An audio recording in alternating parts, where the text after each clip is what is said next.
Solidarnost se začne tam, kjer se konča korist.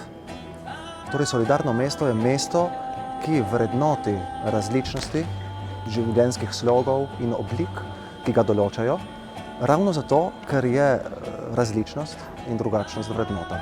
Torej, solidarnost je neke vrste lepilo družbe, ki ni izključevalna, ki iz obrobja in iz raznolikosti dela svoj prepoznavni znak in ki zna kljub vsemu, kljub tej odprtosti nekje, spoznavati in priznavati svoje tudi identitetne značilnosti, zakaj pa ne. Torej spoštovati drugega tako, da spoštuješ tudi samega sebe.